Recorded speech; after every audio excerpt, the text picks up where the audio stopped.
Nikita ji, thank you very much. आप लोग जो कुछ भी कर रहे हैं हमारे लिए, उसके लिए आपका जितना शुक्रिया अदा किया जाए उतना कम है। Don't be silly. तुम्हारे पापा एक बहुत अच्छे इंसान हैं और इस सिचुएशन में मेरी जगह कोई और भी होता तो यही करता। अच्छा मैं चलती हूँ, आंटी जी का ख्याल रखना। नमस्ते आंटी।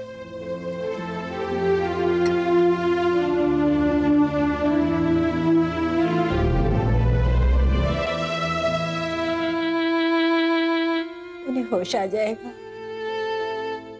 सुबह तक ठीक हो जाएंगे वो। डॉक्टर ने कहा था सुबह होते ही उन्हें होश आ जाएगा, वो ठीक हो जाएंगे। इन आंसुओं को रोक लो अम्मा, रोक लो इन आंसुओं को। अगर आप भी इस तरह हिम्मत हार जाएंगी तो फिर यामिनी और वरुण का क्या होगा? समीर ये क्या हो गया? कितने खुश थे मुंबई आते हुए, किसे पता था ये दिल का दौरा पड़ेगा। अगर आकाश नहीं होता तो पता नहीं क्या होता। मैं तो सोच भी नहीं सकती कि मुंबई जैसे शहर में लोग एक दूसरे की मदद कर सकते हैं। आखिर क्या लगते हैं आकाश और उनके परिवार वाले हमारे? अम्मा बिल्कुल ठीक कह रही हैं। अगर सही वक्त पर आकाश जी ने बाबूजी को हॉस्पिटल में एडमिट ना करवाया होता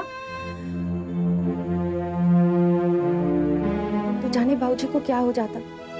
यामिनी, होता वही है जो ईश्वर चाहता है। इंसान सिर्फ एक जरिया है। और भगवान का लाख लाख शुक्र है कि वो जरिया आकाश जी जैसे अच्छे इंसान है। गलती मेरी ही है। बाबूजी तो आना ही नहीं चाहते थे मुंबई, मैंने ही जिद की थी। ना मैं जिद करती, ना वो मुंबई आते, ना ये सब होता। अब जो हो चुका है उसे बदला तो नहीं जा सकता ना यामिनी। हमें अब आगे का सोचना चाहिए। तुम कहना क्या चाहते हो? सच है यामिनी कि आकाश हमारे लिए भगवान बनकर आए हैं, लेकिन भगवान है नहीं। हमारे लिए तो अब भी उसी का सहारा है और वही हमारा आसरा भी है।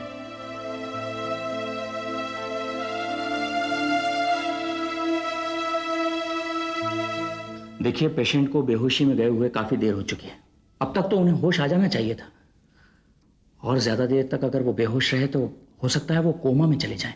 ये क्या कह रहे हैं आप डॉक्टर साहब? अभी तो थोड़ी देर पहले आपने कहा कि सेगल साहब को सुबह तक होश आ जाएगा, और अब आप कह रहे हैं कि... देखो, मैं इन लोगों के सामने ये वाली बात रखना नहीं चाहता था, इसीलिए मैंने ऐसा कहा। अब आप टाइम वेस्ट मत करिए, जल्दी से डॉक्टर पारेख को कंसल्ट कीजिए। ठीक है डॉक्टर साहब, थैंक यू वेरी मच।